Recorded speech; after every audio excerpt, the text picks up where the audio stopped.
This is really incredible to see this. I love this. It means so much to us that you come out. I'm so excited to have our guests tonight. I want to introduce our first guest, Frans de Waal. He is a male primate. It's really such an honor to have Frans here. He's one of the world's most influential, paradigm-changing primatologists of our time, a professor from Emory University and the director of Living Links, the Center for Advanced Study of Ape and Human Evolution at Yerkes National Lab. Is that correct? Did I get that right? And the author of many books, including most recently Mama's Last Hug, and Frans and Diana will both be signing books afterwards. And I'm also delighted to introduce Diana Reiss, who is one of the world's most influential researchers in dolphin intelligence, and a friend, and a professor at Hunter College and in the graduate school at CUNY. Yeah, woo! Schools, yeah!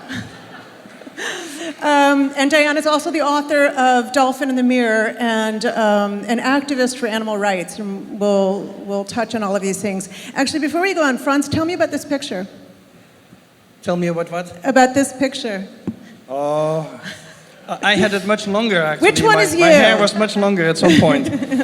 So this was in the time that we were all hippies. And we're going back there. We're doing that again. The little chimp is called Little Rose, and the story on Rose was that we taught another female chimp to raise her on the bottle, which was the first case. Chimps are tool users, so raising a chimp on the bottle is no big deal for them. So she adopted Rose and raised her on the bottle. And Diana, this picture of you? That was me with a really bad perm with the dolphin. Yeah, this was one of my first encounters with a dolphin. This is Delphi, and can I tell a quick story? Yeah, please. So this is the timeout story. I was working with this dolphin, actually this was Circe, this is a picture of Delphi, but I was working with a young dolphin named Circe, and in exchange for me doing research with her, I had to feed her, I had to teach her to eat fish that was not alive and swimming. It had been frozen and defrosted, and it was about that wide, and her head was about that wide. So what I did was I cut the fish into 3 sections, heads, middles, and tails, and she would readily eat the heads, she would eat the middle sections, spit out every tail. And I figured maybe it's the fin on the tail that was bothering her. So I cut the fins, and she ate them readily. Now, I was in the process of training her to stay with me when I fed her. So I would put my hand in the water, and that meant stay with me until the feed is over. And if she didn't do that, and she swam away, the only way I could communicate, because we didn't have a shared code, was to give her a timeout, which meant me backing away for about 10 feet and standing there and looking at her, and then I would come back. So I delayed her from eating, and I broke the social contact. So let me get back to the story. So now I'm feeding her, and one day by mistake, I threw her an uncut tail. And she looked up at me, spit it out, and made a beeline to the opposite side of the pool and took a vertical position and just stared at me. Yeah. And I thought, I bet she's still pissed. Probably. Yeah. And I thought, is this possible? She's giving me a timeout. Does she understand this? But that's an anecdote. So what do you do as a scientist with an anecdote? And I was I was just getting my PhD, but I made it into an experiment. So then I waited a couple of days, and I was feeding her regularly, all properly cut tails. She ate every tail, never did anything like that again. And then I purposely, several days later, gave her an uncut tail, and she went and did the same thing. Went across the pool and stared at me. And the other 3 occasions I did it, it happened. That became the unplanned chapter in my doctoral dissertation. I think they liked that better than any of the other ones. So that was my first close encounter. Okay, I'm going to tell you right now, we've got to do an animal consciousness too. There's no way. We have so much stuff, and I love that so many people brought their dogs. We're not going near dogs today. I'm so sorry. Those of you who wrote me, oh, finally, I'm going to understand my cat. You're not going to understand your cat. I'm telling you right now, like, don't be disappointed. So many of us who have dogs and cats and share our lives with other species cannot conceive of them as being anything other than conscious, but this was not the world, right, that we grew up in. I mean, Descartes, I love that there's 1,000 people here for a conversation that opens with Descartes. Descartes called them automata, right? Felt that they were just totally mechanistic. And can you, Frans, tell us a little bit about this attitude and where it came from and why it was so pervasive and prevalent and entrenched? Well, it's strange because in Darwin's times, which is the 19th century, we could freely talk about emotions in animals. And Darwin talked about it and wrote a whole book about it. That's the only book of him that completely disappeared from view for one whole century, because the scientists who came after him couldn't stand it. And so it was not Descartes. We shouldn't blame everything on Descartes. Oh, it's so easy. It was Skinner. Skinner was the one who had no understanding of As long as there's someone to blame. Yeah, we have someone to blame. So Skinner and his behaviorists, they basically for a whole century they told us, you cannot talk about the inner life of animals. That's why they were called behaviorists, because they said you only can look at behavior, only see the outside, never talk about the inside. And that taboo, when I was a student, was still very strong. And even though it came from the US, it came from American scientists, it had spread to Europe also, and we taught not to talk about emotions, not to talk about consciousness, none of that. And that started to break, I would say, in the 80s and the 90s. And it broke in psychology a little bit earlier, because about humans, you could also not talk about emotions. Emotions in humans were also taboo. And that ended sort of in the 1960s. So we lived through a long time where you, as a student, you were taught. So for example, if I talked about reconciliation in chimpanzees, they said, why don't you call it post-conflict contact? Or if I talked about laughing, if you tickle a chimpanzee, they laugh, and they make laughing sounds like type sounds. Why don't you call it vocalized panting? And so they had all these terms that we should use to avoid the connection with human behavior. Well, tell me, for instance, about this image, which is from your book, I believe. And what is the classic story about chimpanzees in terms of evolutionary aggression, that they're striving for anything just to dominate, just to win, just to survive, just to perpetuate genes? Yeah, so that was in the 70s, that everything that humans and animals did was considered selfish and competitive. And it was related to warfare, which after the World War II was sort of a logical topic, of course, but everything was related to aggressive behavior and violence. And as soon as you pointed out the nicer side of animals or humans, you were wrong. So for example, if you say people kill each other and you say they're acting like animals, that was perfectly fine. If you say people love each other and they help each other just like animals do, that you would be a romantic. So everything positive that humans do is our own invention. Everything bad that we do comes from biology. That's basically the view that we had. And the selfish gene and that kind of stories didn't help because it contributed to that view. Well, so in this picture you have an alpha male, and I know you described him as looking stressed. Yeah. From being antagonized by a younger male. And how do I know you're not just projecting emotions on this face? Well, from one picture you can maybe not tell that, but this male is named Socko, officially named Socrates. I always felt that was a bit pompous for a chimpanzee, but his name is Socko, and he was a perfect alpha male, very good alpha male, but he had another male in the group who was always challenging him every day, and every day he had to prove himself. And I took that picture of his face after one of these outbursts where he had to deal with that. Now, I'm curious, here's a picture of the chimps laughing, as you described. I'm curious why you feel the emotional dimension is relevant to the conversation of consciousness. I mean, we're talking about the difference between instinct being mechanistic, just reactive, like chemicals responding in a dish. Why is emotion relevant to this conversation? Consciousness comes in when you talk about feelings. So emotions are expressed in the body, in your blood pressure, in your voice, in your face, in your heart, in your brain. Emotions are always bodily expressed. And we can measure them, of course, very objectively. In animals, there's no problem to measure emotions. The feeling part, what animals feel, is really hard to tell. And what humans feel, I would say, is the same thing. People will tell me I'm happy, and then a month later they're divorced, and I'm worried about their happiness, you know. So I don't trust humans, and I'm so glad I'm working with animals who cannot tell that kind of nonsense. But feelings are much harder to know. And so when you talk about consciousness, that's where the feelings come in. Because the feelings are basically when you become conscious of your emotions. And not all emotions reach that point. You have a lot of emotions probably that you are not aware of. Some of them reach to the surface and then they become feelings and you can talk about them. Mm-hmm. Now, these are chimps consoling each other. And I want to talk about reconciliation because that is such an important part of your work. I mean, reconciliation is a very abstract concept. So we look at chimps as though they're only warring for dominance, and they're a pretty tough species. And yet, tell me about this picture that you took here. These are two male chimps who had just a fight, and the fight ended up in the trees.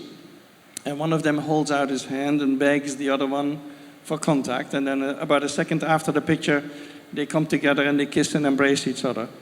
So reconciliation, I first discovered it in chimpanzees when I was a student. And people said, well, people did not doubt it necessarily, but they said, well, that's chimps.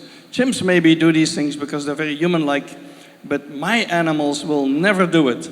Now we know, dolphins is another example, elephants, wolves. We know that basically all social mammals have reconciliations after fights. It's really not a big deal anymore, but at the time it was considered some sort of romantic vision. We now look at it basically as very utilitarian in the sense if you have a social system and you have occasional conflicts in the system, you need to have ways to bring down the tensions and repair the relationships. So we now look at it as very, very logical that it exists. So you see reconciliation in dolphins? Yeah, you do. When they're spouts, usually you'll see one coming up to the other and they'll do peck rubs. There are all sorts of different ways. But it's interesting, just to follow up on what Frans is saying, it's interesting because when Darwin was talking about the continuity in terms of physical evolution, there was this, most scientists wouldn't think there was any continuity in cognitive evolution. Mm-hmm. But someone like Donald Griffin wrote a very small book that made a huge impact in 1976 called The Question of Animal Consciousness, the question of animal awareness. And it really changed the course of a lot of studies. Suddenly it became okay to ask these questions. Do animals think? And if so, how do they think? Mm-hmm. So getting to this idea of the brains are made of the same building blocks. So Donald Griffin, he wrote that little book, and it was sort of revolutionary because it was very anti-behaviorist. But the word emotion occurs only one time in the book. That's true. He was still shy about the emotions. Yeah. I think it's interesting the role that the emotions are playing, and this is particularly in sort of social intelligence. Like here is a female chimp kissing the alpha male she had a conflict with, right, moments before. Yeah. And this is very human-like. Are you ever concerned that we overproject the comparison with human beings, that we're always searching for sort of connections? And I did notice, actually, the credit in that picture of you is Desmond Morris, who's one of the great naturalists and great writer of The Naked Ape. The Naked Ape, yeah. The Naked Ape is the only science book that is in the top 100 of books. The top 100 of best-selling books, like it's a wonderful book, like the Bible and Gone with the Wind and Anna it's Frank. It's like the Bible. He's right in there. So yeah, Desmond Morris, he had a great sense of humor. That's why the book was so successful. He would say people worry that they're so proud of their brain. They have such a big brain, but do you know that they have the biggest penis also? So that he did that kind of stuff. People really loved it. Yeah. Nice segue to dolphins. Speaking of penises. Speaking of penises. Well, speaking of emotions and expressiveness, I mean, Diana, you studied the species that we definitely are projecting on that face. right, some human anthropomorphism, they don't actually have flexible faces. No, I mean, it's interesting that we project on that face. They couldn't be more different than we are. They have very little movement in their face. But, you know, when you start, and people, if you look at them, you'll say, oh, they all look alike. You know, they can't tell dolphins from one another. When you work with them, I've worked with them for 40 years, they have as many differences in their faces as you guys do. Mm-hmm. Just like if you have a dog, you know your German Shepherd from another German Shepherd. It's familiarity really lets you know who they are. But they do actually have expressions. The way they hold their mouths, what their eyes look like, their body tension. And Frans, I'm sure you do this with the chimps, we start reading their body language, and they're reading our body language right back. Mm-hmm. So you have these wonderful videos. Can you describe this to me? So this is a little 2.5-year-old dolphin at the National Aquarium named Bailey. Do you see what she's doing? She's creating her own objects of play by blowing air out of her blowhole and creating rings. But she blows it out of her blowhole and she's kicking it with her tail. She actually knows the physical properties. She understands the physics of how to manipulate air in water. She can not only do that, she can blow it directly out of her blowhole. We published on this many years ago. This is a variation, and she came up with this. She did this for over 45 minutes. She was 2.5 years old. That speaks to this. Oh, this was my first bad video. But this is a dolphin blowing a bubble ring. She blows the second one, it catches up, and she swims through it. She's basically like a smoker who's trying to quit. Right, right.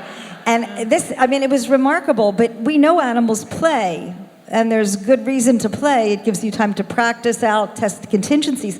But this was the first case we had with an animal creating their own object of play from something they produced from their own body. And they would actually check it out. Mm-hmm. If they were poorly formed, they would swat it with their tails, and go right back down and blow another one. Yeah. I'm the only one allowed to show a picture of my dog tonight. Frans, you have this great line, if only humans had expressive ears. Okay, here's another picture of my dog. Let's look at that. That's a cute dog.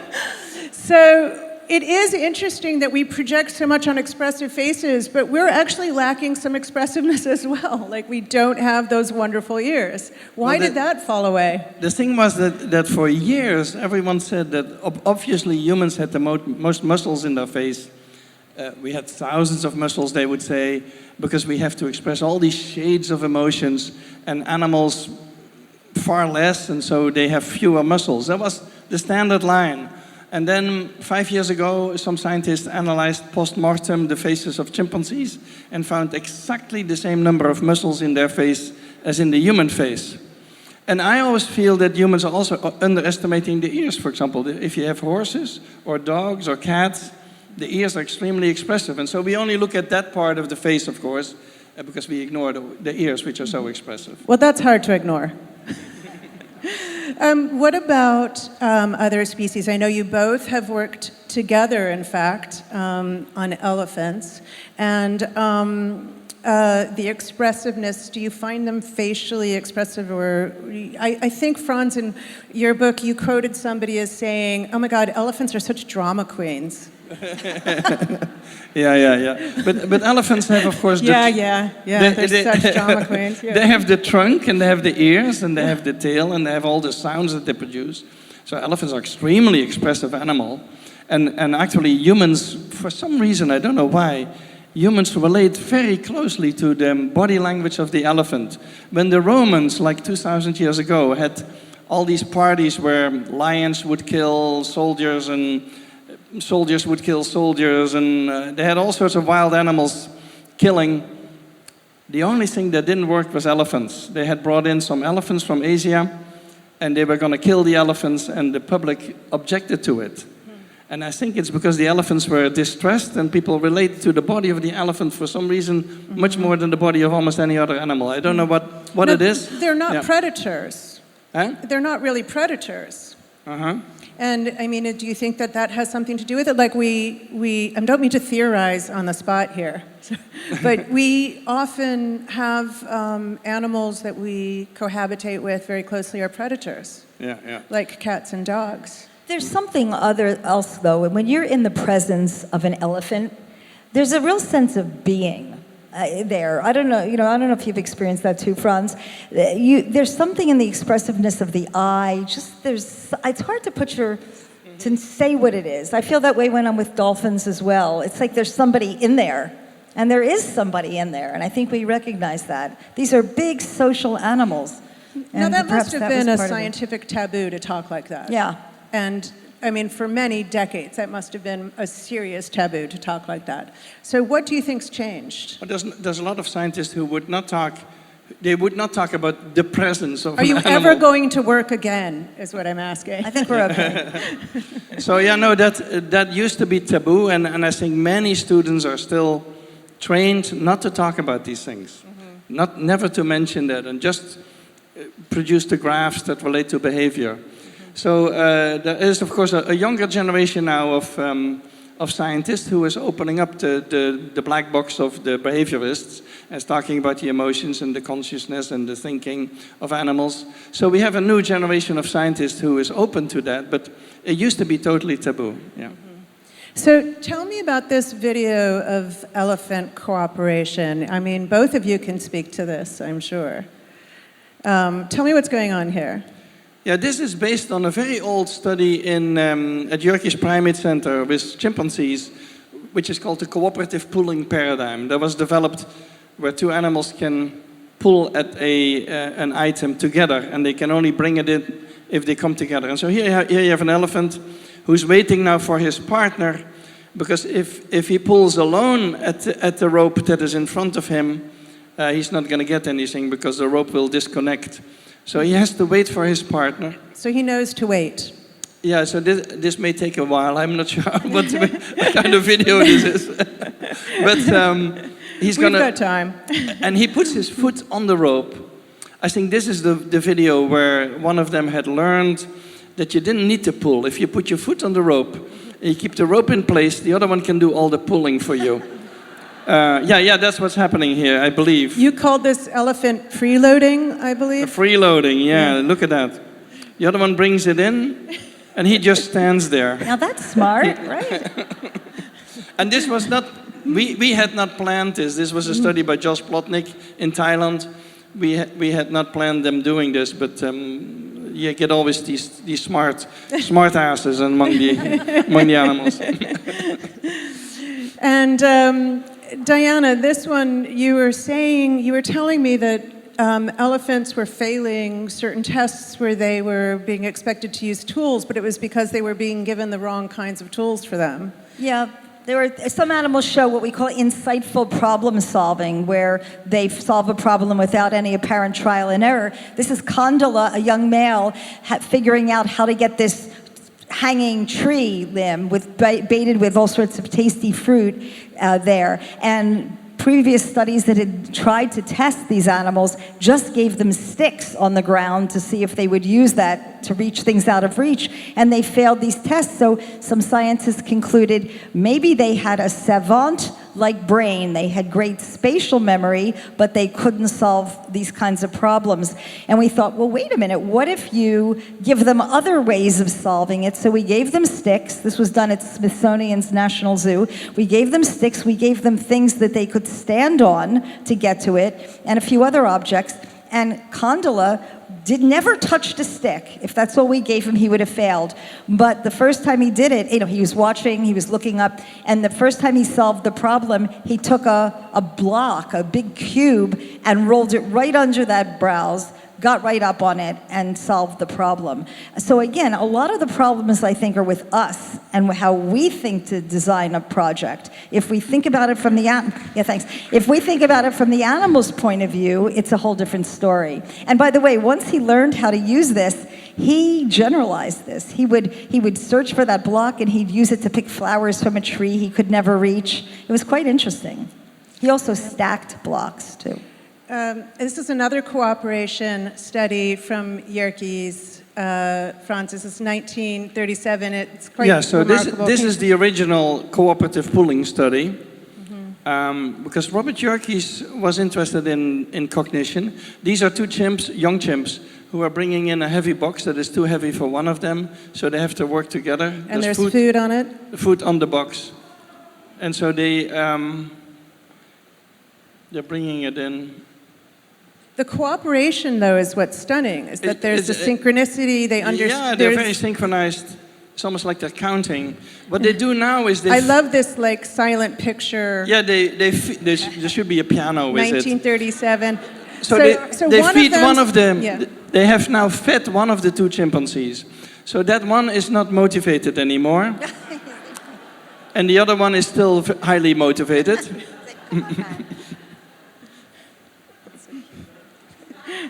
A little bit of ADD going on.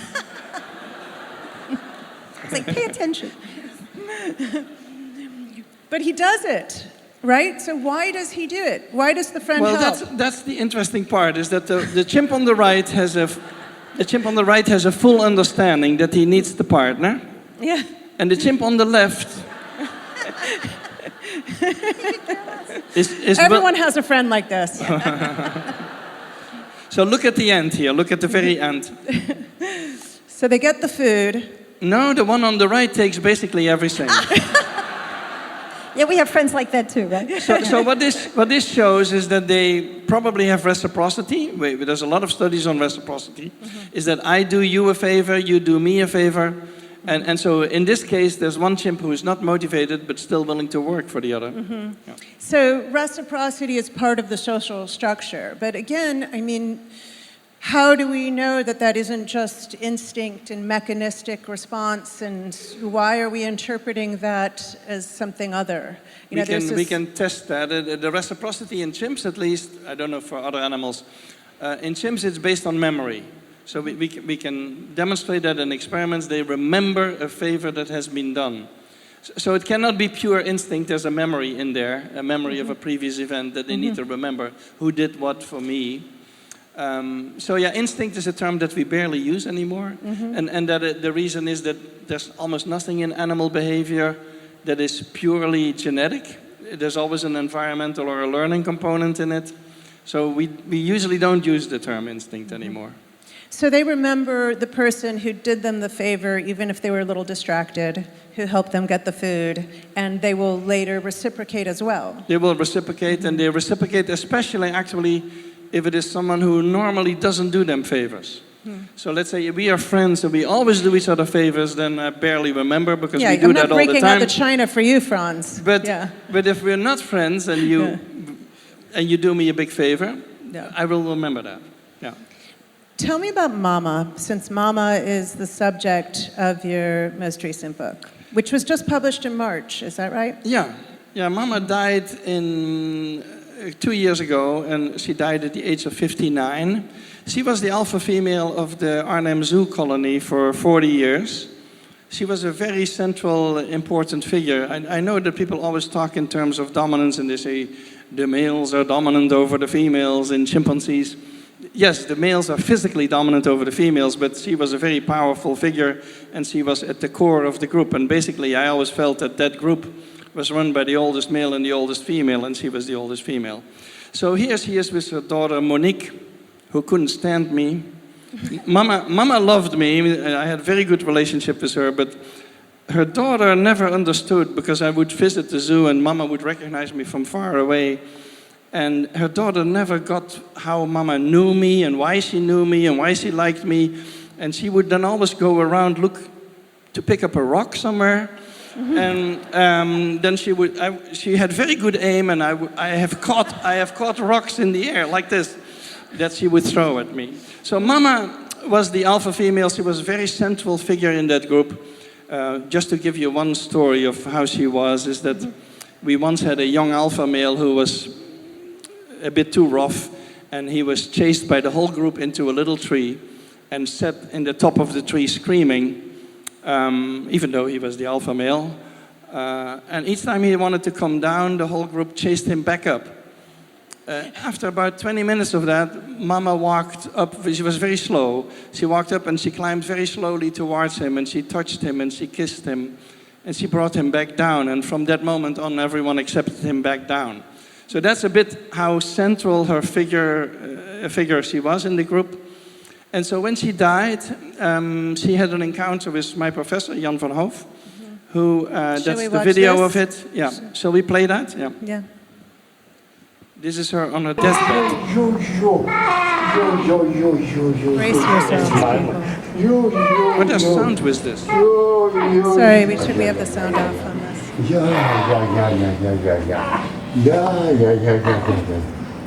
Now, it's very unusual for someone to go into the habitat. We never go in with an adult chimp. She was dying at that point.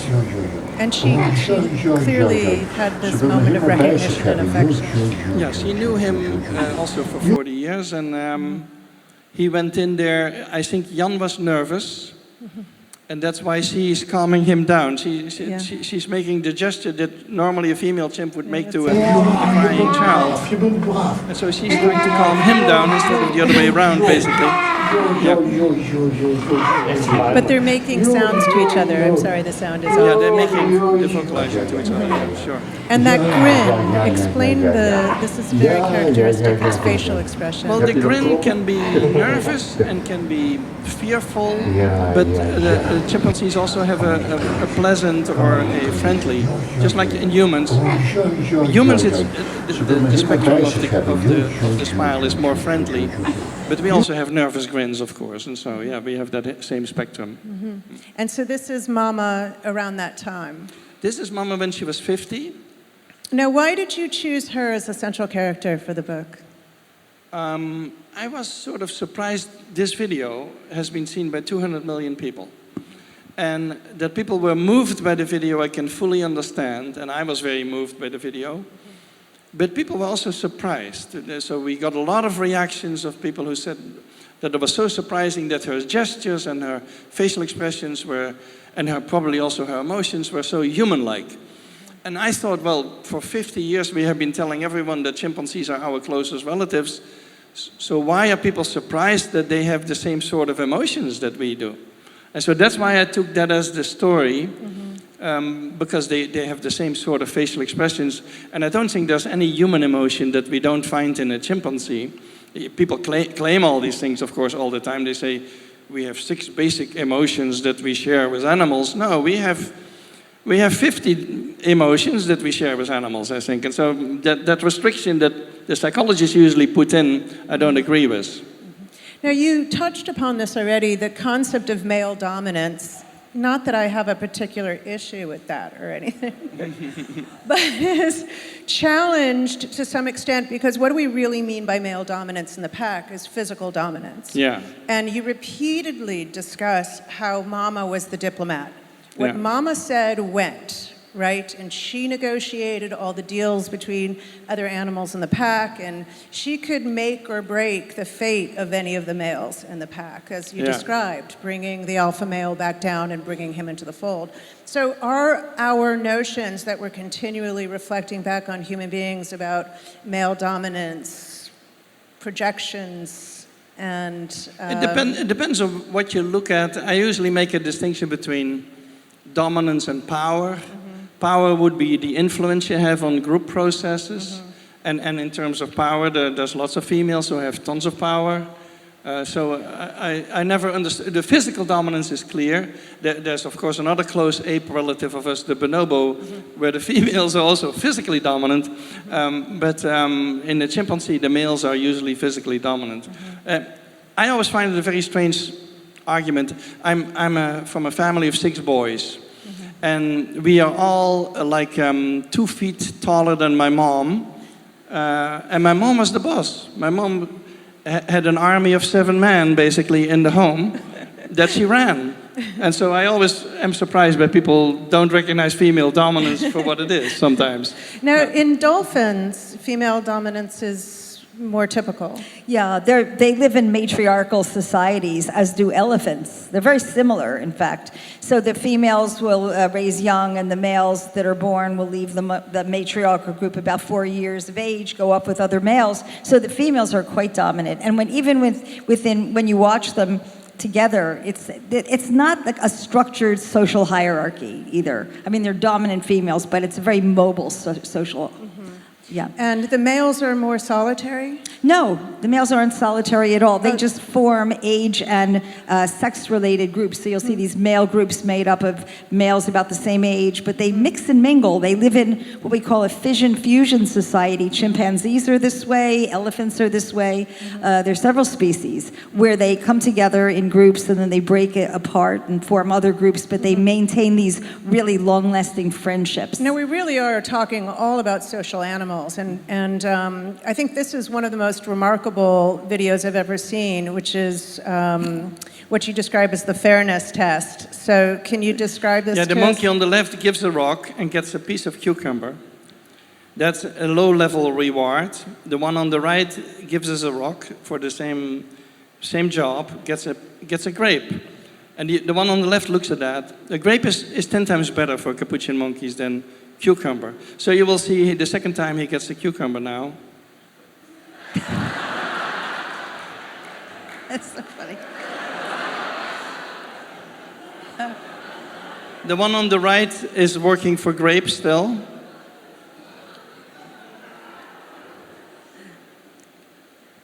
He tests the rock. Yeah.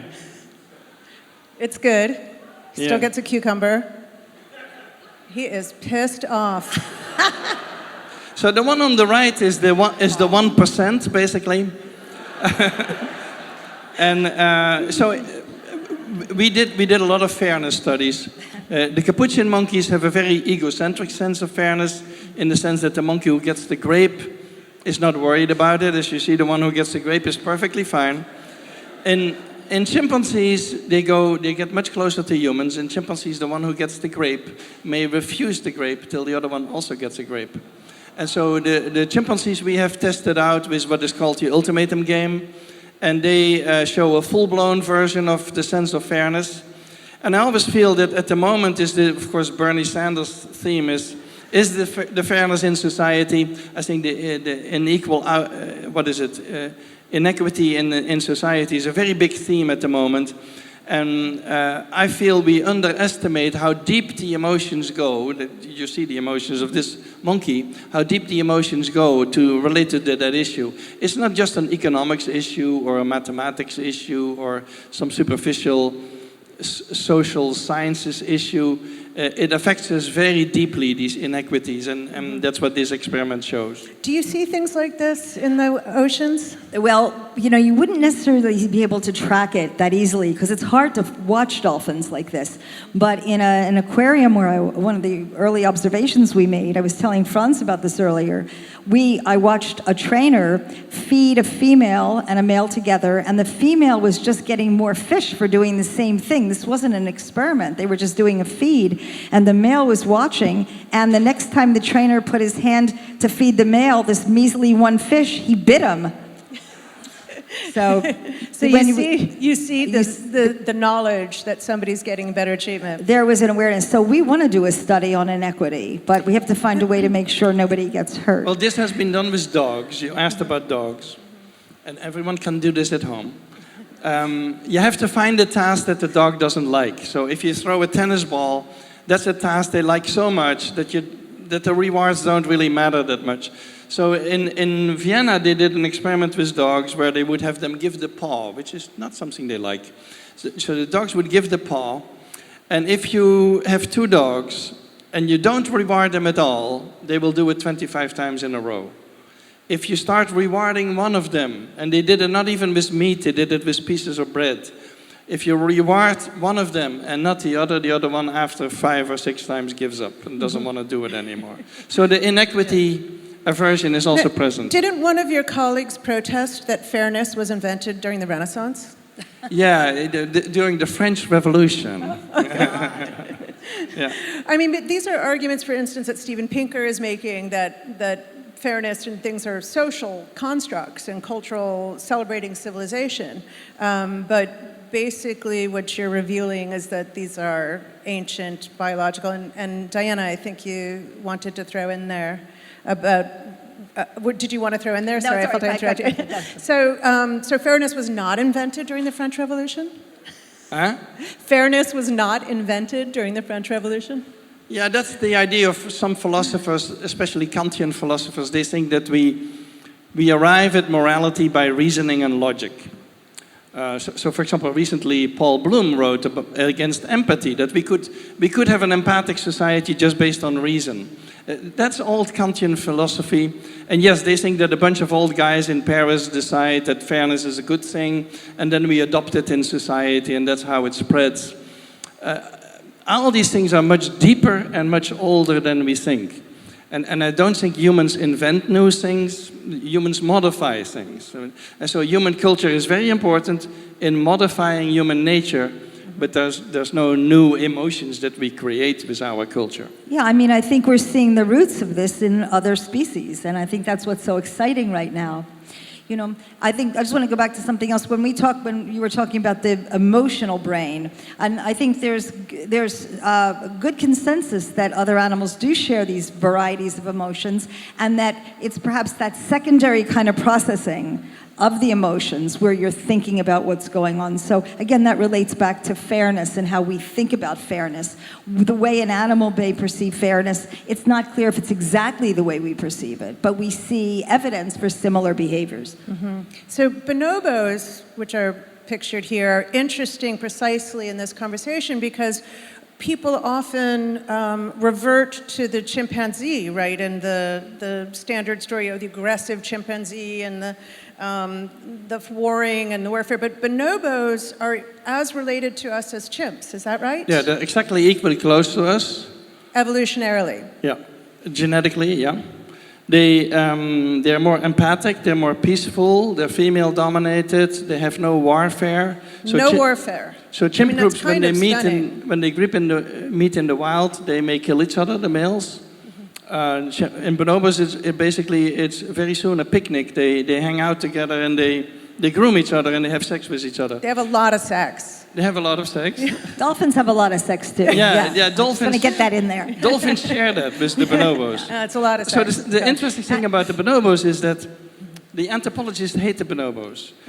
So we have two close relatives who are equally close to us, chimp and the bonobo. But the anthropologists have built a story of human evolution which is based on conquest.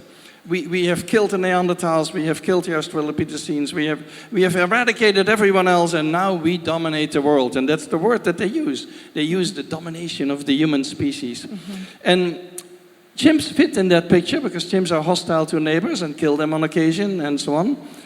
And bonobos are just too sexy, they're too peaceful, they're too female-dominated. They don't know what to do with the bonobo. They're kind of gender indiscriminate about the sex. You see it in their books. In their books, they say the bonobo is a very charming species, wonderful species. But let's forget about the bonobo. And they just they cannot handle them. Yeah. Wasn't it, you reminded me of this quote, was it Mark Twain who said, humans are the only animals who blush and needs to? Yeah. So they're not ashamed of their behavior. Let's talk about the mirror test, Diana. Tell me about this study. And I think this is where you and Frans collaborate. This is an elephant at the Bronx Zoo named Happy, and Frans and I did this study. We did a study before this with dolphins, which we can talk about too, but this is Happy in front of a jumbo-sized mirror. We had to build an 8-foot by 8-foot mirror, and after we did the study with the dolphins, we thought that elephants would be a really good species to test. They had lots of similar characteristics, so we tested 3 animals at the Bronx Zoo, Happy, Maxine, and Patty. We're not responsible for those names.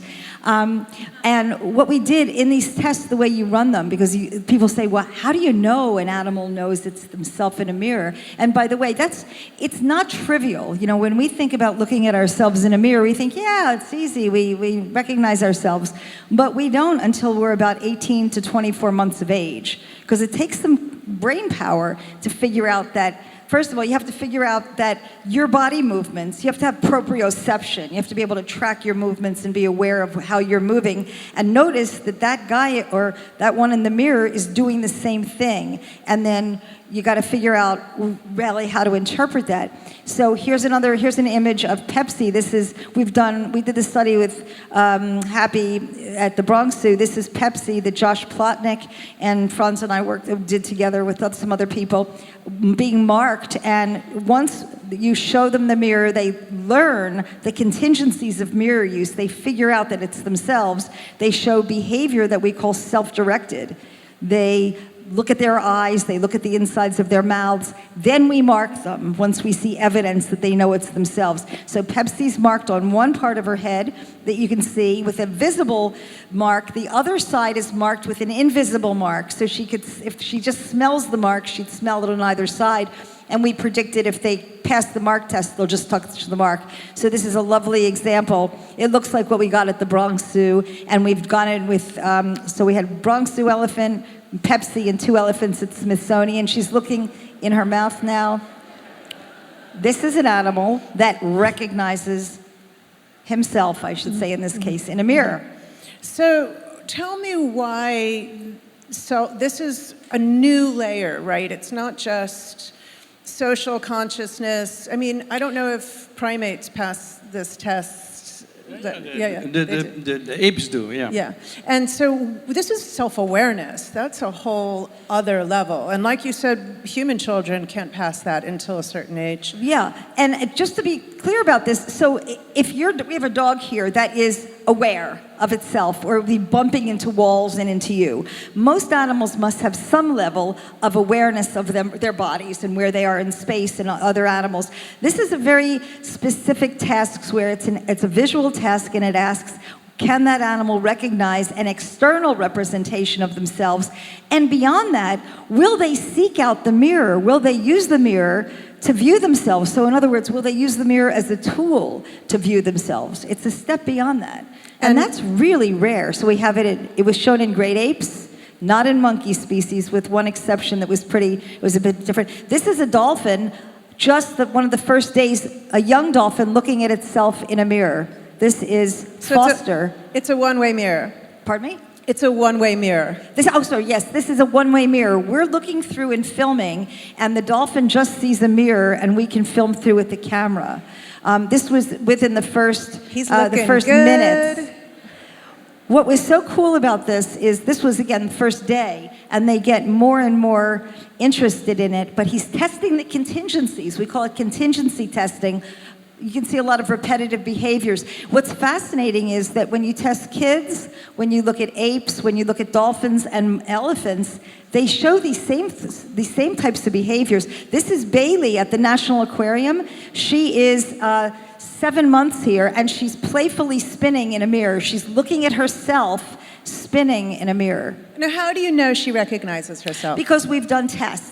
So this was filmed later. So what we do is we do videos, we look at how they first react behaviorally when they're first exposed, and then they move through these stages. Dolphins and animals that have never had mirror exposure may think it's another one of their own species and show social behavior. That's kind of stage 1. Mm-hmm. The next stage, that some animals that go on to pass the mark test, the mirror test, show what we call contingency testing, when they're kind of doing very weird and repetitive behaviors in front of the mirror. And then they start showing a third stage, which we call self-directed, where they actually look at parts of their bodies that they can't see without the mirror, and they do behaviors like looking in their mouths, looking in their eyes.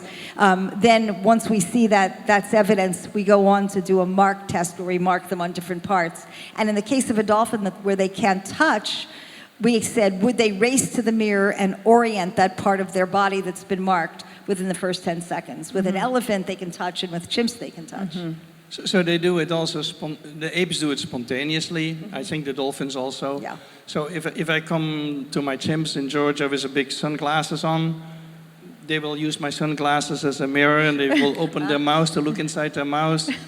The females turn around to look at their behind, which they find a very important part. What female doesn't do that? Yeah. The males never turn around. They look at the females' behinds, not at their own behinds.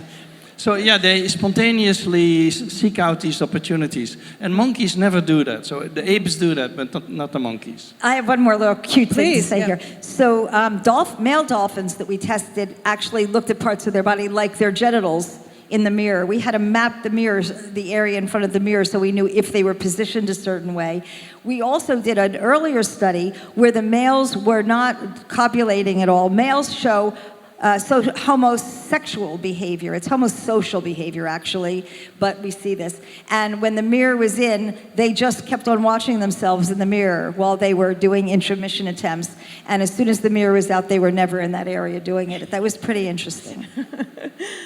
Now, communication is an interesting aspect. Diana, you've done a lot in the area of dolphin communication. And tell me about the clicks and the decoding of their communications. Yeah, so these are wild dolphins. These are dolphins in Bimini, one of our field sites. We study them in Bimini and Belize. And dolphins have a wide variety of sounds they use. They definitely communicate. We don't have that magic decoder ring to figure out what they're saying. And I don't think anybody's cracked the code. Currently, I'm working with my colleagues at Rockefeller University, Marcelo Magnasco, who's there, and his students in our lab, and we're trying to decode. So we follow dolphins, we use hydrophones. So no one's been able to crack this language, but it's very intricate. Is it a language? Do we know it's a language? We don't. No, they use a rich repertoire of whistles. You can hear some of them. Do we have sound on this? We did. Let's see this next one. You'll hear sound here. Here we're using drones. We started using drones. Can we have the sound up on this too? If I stop talking, you'll hear it. Hold on. That's clicks. Whistles, can you hear them?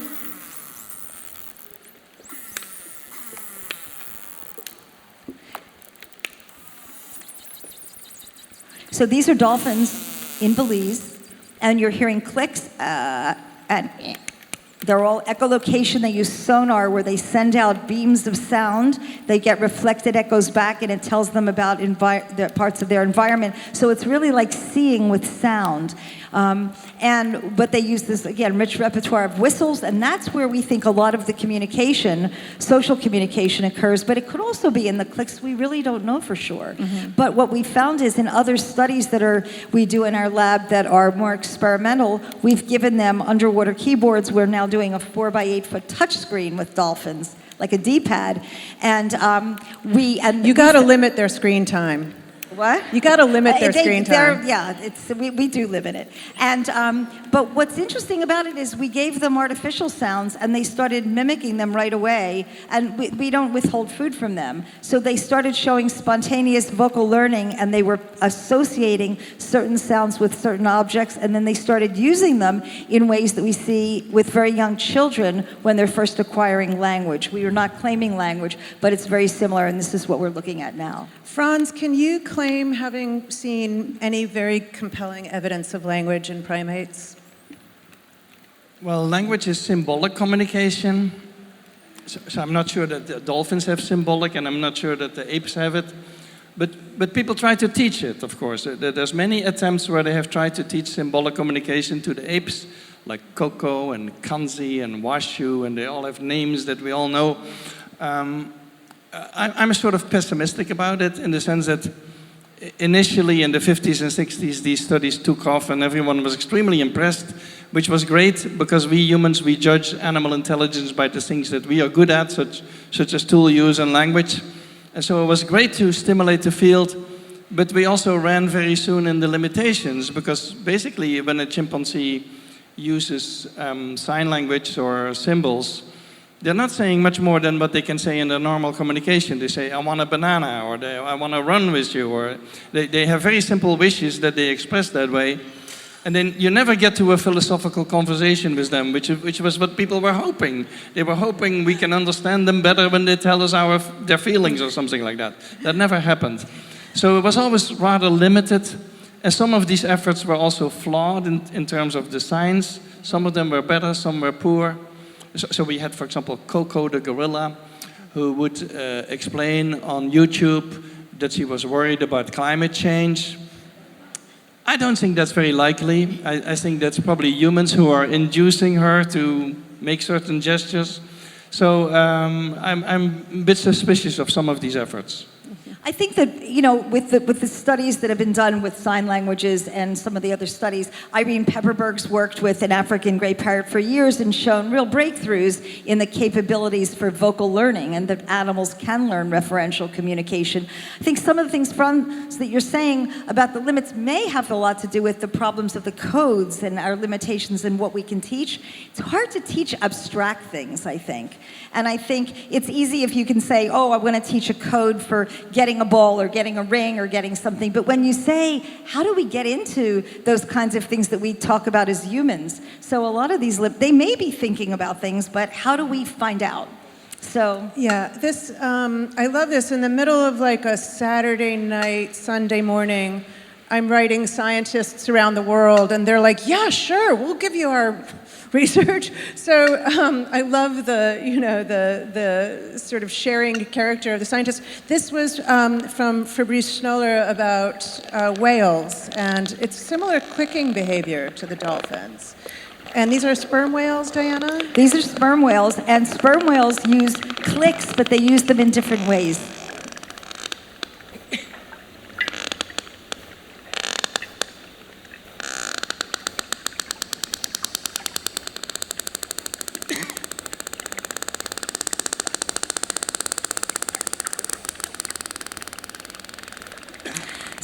So scientists are now discovering, and they have for a while, sperm whales produce codas, which are click patterns which we think are used for social communication, but again, we haven't decoded the meaning.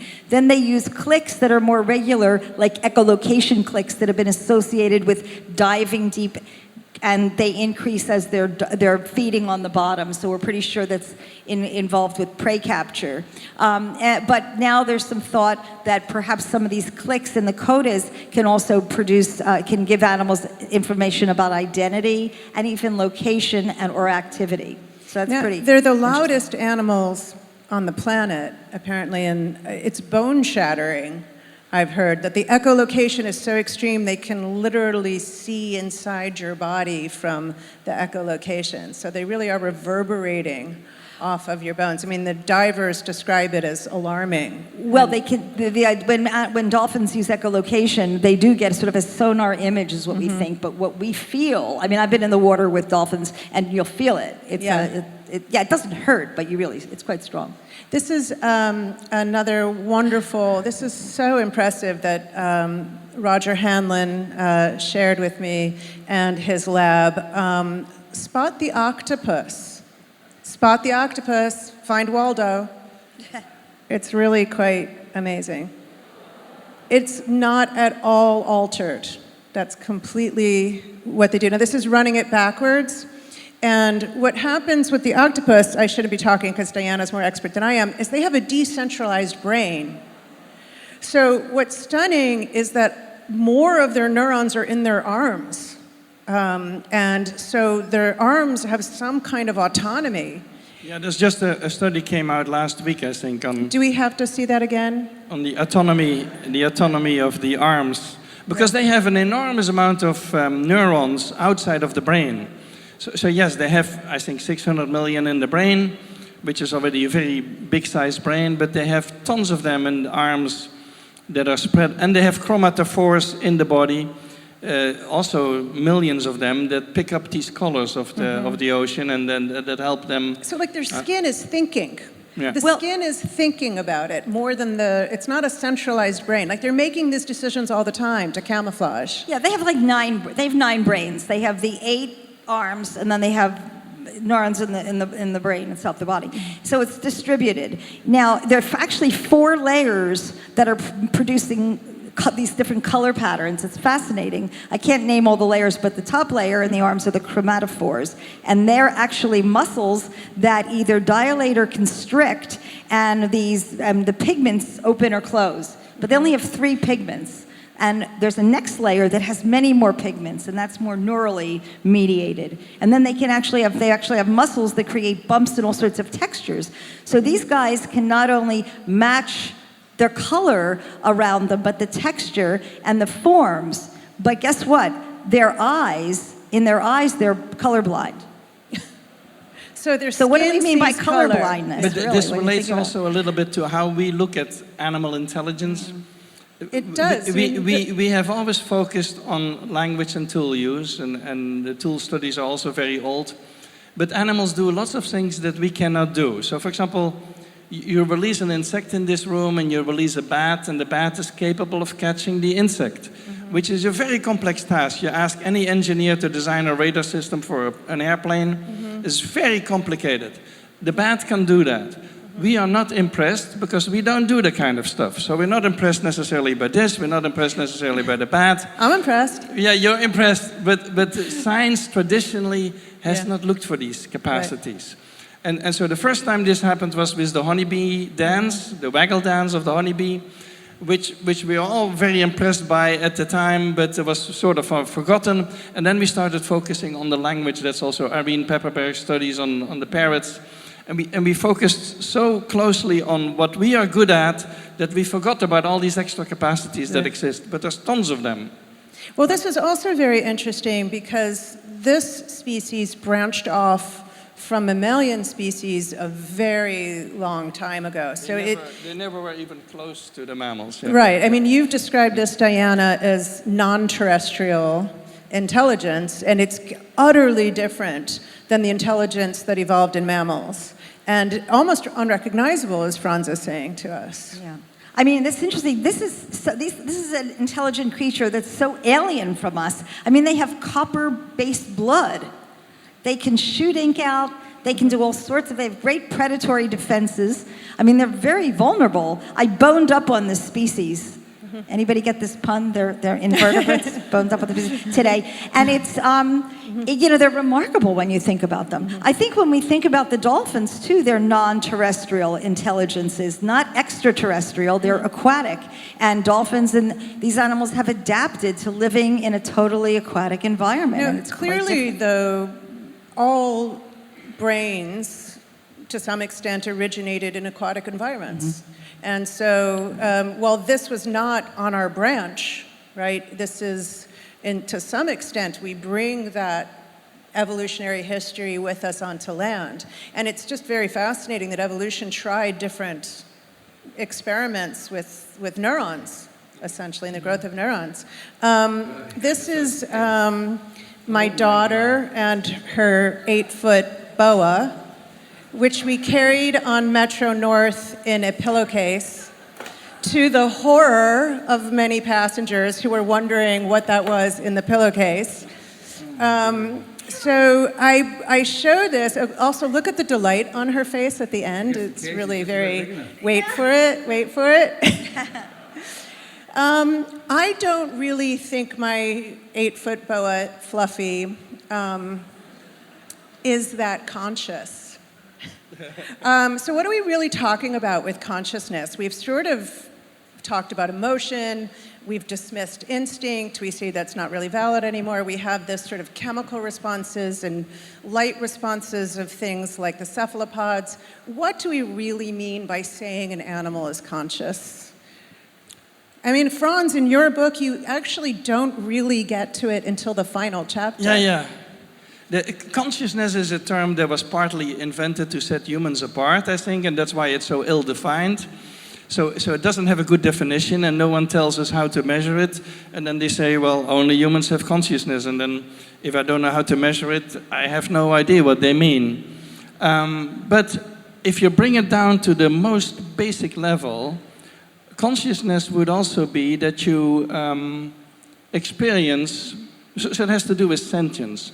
You experience feelings, you experience the environment. And in that sense, a snake or a fish clearly has some level of consciousness. So they do experiments, for example, on crabs. One experiment that was done, you put crabs in a tank and you shine a bright light on them. They go into hiding. You shock them in certain places where they hide, you shock them. And very soon they learn to avoid these places, which is proof that they have a pain experience. Now, pain was one of these issues. Fish had no pain, arthropods had no pain, even human babies had no pain at some point. You could do whatever you wanted with a human baby. maybe not killing it, but otherwise you could do basically everything. So people did experiments on babies, yeah, believing that they could prove that they did not feel pain. I mean, it's kind of shocking. It's shocking. And it's because they don't talk. So as soon as you can talk and say, well, that was very painful, we believe that you have pain, but the snake, of course, cannot do that. But clearly all animals, certainly animals with brains, they have pain sensations. So that level of consciousness is definitely there. Yeah, and I think historically we've connected thinking or thought with language. It's because if we can express it, we can say, yes, it exists. And that's been one of the big problems. But I think she was just scolding my dog for offering itself as food to the new boa. I mean, what if consciousness is more widespread in the animal world than we thought? What if our whole starting point has been wrong, thinking we're the only conscious creatures? What if that's the norm and it's just distributed, in different quantities or different degrees? Well, this is exactly, I think the subtext of a lot of this conversation, which is where we really need to get to, which is what are we doing to animals? And what is our responsibility towards animals? And I know, Diana, that you were very involved with the film The Cove, which is a devastating film about the slaughter of dolphins. And so what is our responsibility to animals, whether they're conscious or not? Do we really need to justify our behavior by arguing they feel no pain, they have no consciousness? They're automata. Yeah, it's a big issue. I'm actually involved in animal welfare science more than animal rights. I think there's a little bit of a difference. We share a lot of the same concerns, but I think in the animal welfare approach, we try to apply what we know about animals to to their care and to making policy decisions. I think that if you take most people and say, do you want me to cause pain and suffering to this animal? They probably would say no. That's in a perfect world. But if it's a matter of eating a hamburger in front of you that looks really good and saying, I'm never going to kill another cow to get it, how many people are going to give that up? Right now, there's a movement to not do factory farming of the octopus because of cognitive work that's been done by several people. Those people who've done the work are pushing not to do this kind of factory farming. And factory farming has terrible effects on animals, from salmon to other creatures. But it's what we're doing as a species so that we can get some kind of food. So will we give things up in the name of better welfare for these animals? And I think that's the question. Frans, I know that you've talked about this also at the end of your book. You didn't advocate for vegetarianism or extreme reactions, but I'd love to hear your opinion on this, because I know that your concern is about also animal welfare. Yeah, for me the issue is how we treat animals. It's not so much whether we eat them or not, but how we treat them. And my solution to the problem would be transparency. I feel there's a lot of stuff going on with animals that we never get to see in for example, the agricultural industry. So what I would want to see is that we have transparency in the sense that if you buy a piece of meat in the supermarket, you can have a scan bar and you can see videos and photos of actually how this specific animal, by an independent agency, not by the farmer, how that animal is kept. And then you can make informed decisions. Do I still want to eat that animal, yes or no? I think we probably need to go down to 50% of what we eat in terms of meat to improve the conditions. And hopefully in, let's say, 15 years, 20 years, we will have all these alternatives coming up, which are already coming up at this point, so that maybe at some point we can do away with the whole operation, because it's also ecologically a disaster, all this intensive farming that's going on. Are there other animals? Yes. Are there other animals that show interspecies love? Well, there's quite a bit of evidence for, it's mostly anecdotal, of animals helping each other. Mm-hmm. So for example, in the cetaceans, we have sometimes, let's say, a humpback whale who helps a seal against an orca, that kind of, or a human swimmer against sharks, or that kind of stories definitely exist. No one is doing experiments on that. Is that because it's going to be very tough to do an experiment like that? But yeah, we have a lot of evidence that these things may happen. Diana, what do you make of human beings' affection for animals, that we like to live with them? Does that strike you as odd? I'm probably the worst person to ask because I was always a big animal lover when I can't be objective about this. No, I mean, I think when you think about our dogs, I mean, we've selected dogs to sort of look cute to us. You know, and there's a recent paper that came out about all these muscles around dog eyes that are more expressive than what we find in wolf eyes. I mean, we've chosen these animals that appeal to us. But I think, you know, we have we're emotional creatures, and I think when we see other animals around us that appeal to us, we respond. But not everybody loves animals. I know Everyone in lots this of people room does. Well, you guys are an exception. Thank you. We're glad that you do. But there are many people that have fears of animals. I know people, they're terrified of birds. They don't want to be near a dog. Often it comes from an early childhood experience. I really want to have a chance to open this up to questions. I'm quite sure that the audience has a lot of questions of their own, and I'm also aware of how warm it is out there. But right before we open up for questions, please join me in thanking our guests.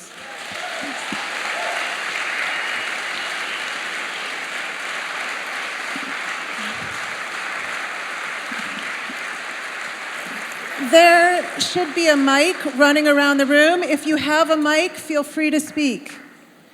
We can hardly see you, so if you have a mic, launch your question. Hi, I'm in the back here. Okay. Sorry if that was loud.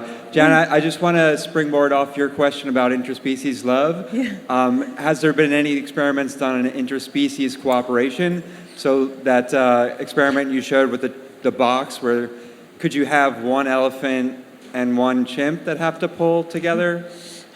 I mean, we do it, right? We have interspecies cooperation. Well, there's all this. There are lots of examples of symbiotic relationship and cooperation between dolphins and fishermen in multiple areas in the world, where fishermen have learned that if they throw out their fishing nets, the dolphins will herd the fish in, and then they'll share the catch with them. So that happens in several parts of the world. And didn't Coco, speaking of Coco, the lowland gorilla, took in cats. Coco had a fondness for cats, right, and started to take care of them for a while. And almost as a baby. was that always good for the cat? Or? No, didn't one of the cats run in the street? And yeah, no, it wasn't good. Okay. Does someone else have a mic out there? Hello. Yes. I think it's easy to argue that the complexity of the human mind has accomplished some amazing things in our history, sending humans to the moon, reasoning relativity. But I would argue that a majority of humans can't, for 5 minutes, calm their mind to be still for 5 minutes straight. That's something that hasn't been accomplished in a majority of people. But I think it's for lack of a better word, trending. But would you argue that the more complex the mind, the easier it is, or the harder it is to actually accomplish this? And have you actually observed this in the social animals that you observed? And how would you even conduct that experiment? Are you asking if animals meditate? Yes, or can accomplish that state of being free of, detached from stimulus and create stillness of the mind? It's hard to say that there's always these people who take a picture of a squirrel in a tree looking at the sunset and they say he's philosophizing or something. I never know what to do with that because I'm not sure the squirrel is doing that. So what goes on in their mind at resting state, so to speak?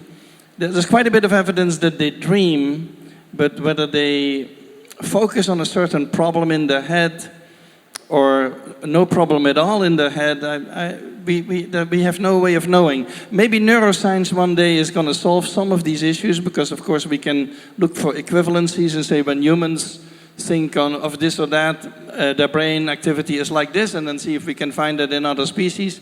But for the moment, we don't have answers to this. Yeah. I think you also talked about the evolutionary advantage of being stupid. That the brain is exhausting energetically and interventionist in some sense in terms of survival instinct. Yeah, the brain is a very expensive organ. It's a very expensive organ. It uses a lot of energy also. our brain. And our brain is 3 times bigger than a chimp brain. It doesn't have any new parts, though. People sometimes forget that. There's no part in the human brain that you don't find in a monkey brain. So we have basically a big monkey brain. That's what we have. And it doesn't do probably, it does more, but it doesn't do different things. It does more of the same, I think. Sorry, I heard someone starting with a question. Yes, I actually have 2. One is, did the bonobos pass the mirror test? And the other is, what happened in the group when Mama died? Oh, that's a great question. You actually have amazing stories about their responses to death. Yeah. So let's forget about the first part. I may get to that. But what the zoo did at the time that Mama died is something that zoos do now more and more, fortunately, is they opened up all the doors so that the rest of the colonies, 25 chimps, had access to the body of Mama, which they do now in certain zoos with certain species, because we have more and more evidence of the strong response to the death of somebody. And in the Arnhem colony, the males showed little interest. The males initially tried to drag her around, her body around, and jumped on it and stuff like that, which looked like reanimation attempts, a bit like what we do in hospitals sometimes. Reanimation, and it has been known from the field also that there are sometimes very rough reactions to the body, which is probably to see whether it's really immobile. The females were much more careful, but the females also had their tests of the body, like lifting up an arm and seeing it drop, or listening to the mouth, probably listening for breathing. The females were much more protective of the body and much more interested in the body of Mama, and were very affected by it. And usually what usually happens in chimpanzee colonies is that the chimps go completely silent, which is an unusual condition for them, and they sometimes don't eat for days. And so they're very affected by the death of somebody. And I always feel that the apes, for sure, they have a very good understanding of death of others. Whether they know of themselves, people always ask that, do they have a sense of mortality? Whether they know that they themselves are going to die, we don't know. So, for example, Mama, in her encounter with Jan van Hoof, it's not clear that for her it was a farewell. It's not clear that she knew that she was not going to last. So that is an uncertainty that we have, but they certainly understand the death of somebody else, that it's an irreversible condition. Yes, if you have a mic, get that mic moving. How important or ingrained is remorse when discussing consciousness, especially for predatory species? Remorse. So you mean like when the lion kills the zebra? Exactly. Is there remorse? I don't know how we would test that or how we would know that. I don't know of any studies that have looked at that. Do you? Well, for predators, I would be surprised if there's remorse. But for social relationships in primate groups, yes. So, for example, bonobos have this peculiar system where most of the reconciliations that we see are done by the dominant party. So in most species, it's done either equally between the two, or the subordinate does much more than the dominant.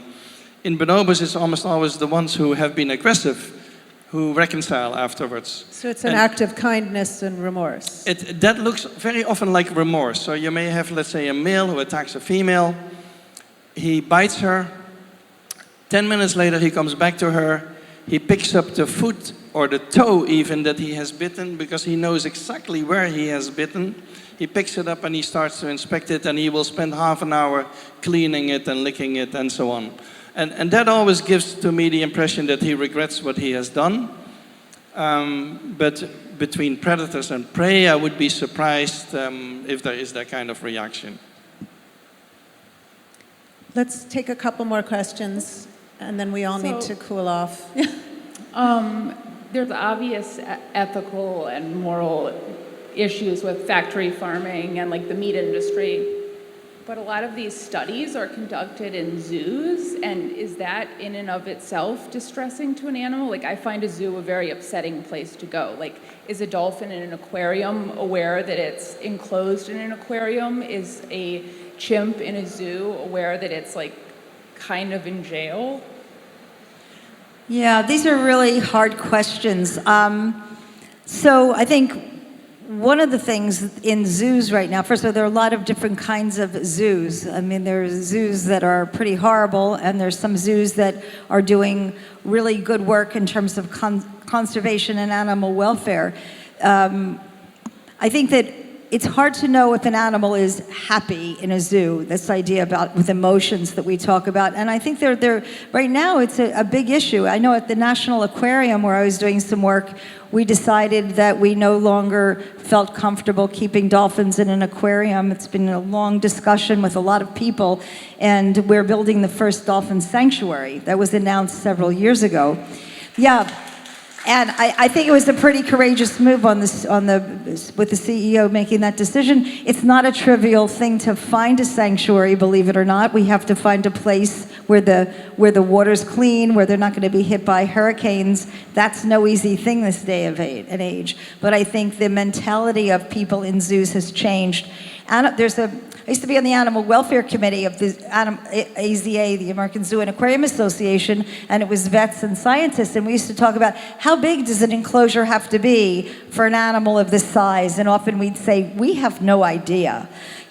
So I think what's making some of the changes that are happening now is that there's a real rethinking in a lot of zoos that maybe they shouldn't be keeping elephants in captivity. There are changes in thought, not in all zoos, but I think things are changing. It's an area that I think has to change over the next years. We might be in the real cusp of where that was accepted and is no longer accepted, and we're living through that very dramatic change. And there's a huge difference in animal observation and animal experimentation. And Frans, I know you also have opinions on this. So yeah, for chimpanzees, there's a big change because chimpanzees, the chimpanzees I work with at the Yerkes Primate Center are all captive born, because Yerkes exists already 100 years.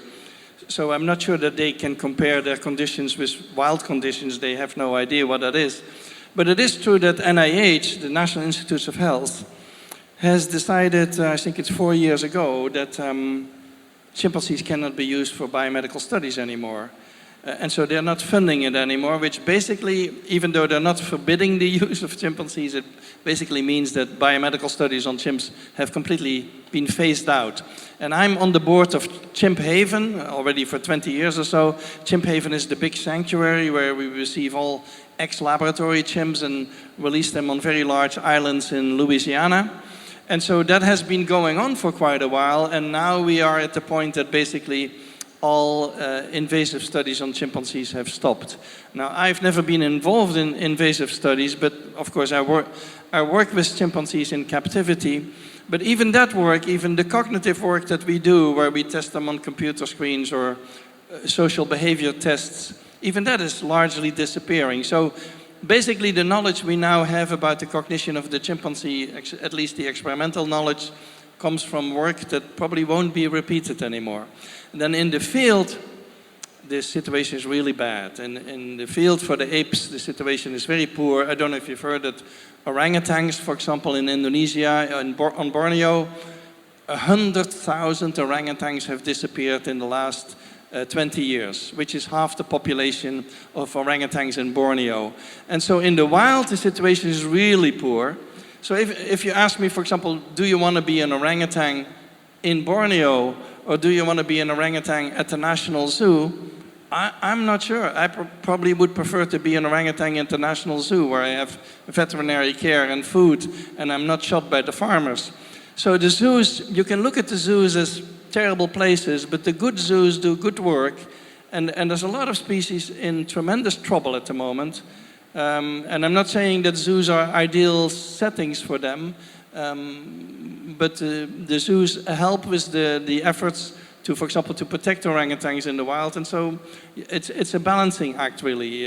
That's the way I look at it. Yeah, I agree with Frans. I worked at the Wildlife Conservation Society for many years, and they have a Congo exhibit for gorillas that many scientists who are out in the field working with the gorillas in the field say they wish they could bring their animals there because it's a safer haven, and it's a remarkable, they get remarkable care there. So again, I think it's really important not to group all zoos together. There's some really great ones and there's some really horrible ones. And as Frans was saying, the wild, unfortunately, is not the panacea. If you're a dolphin out there or a whale, your environment is getting really polluted. If you're a dolphin, you're likely to get killed if you're in the waters around Japan, or a whale. And obviously, we have to raise consciousness about getting global protection for these animals, period. It is a painful but ideal place for us to thank our guests for the conversation.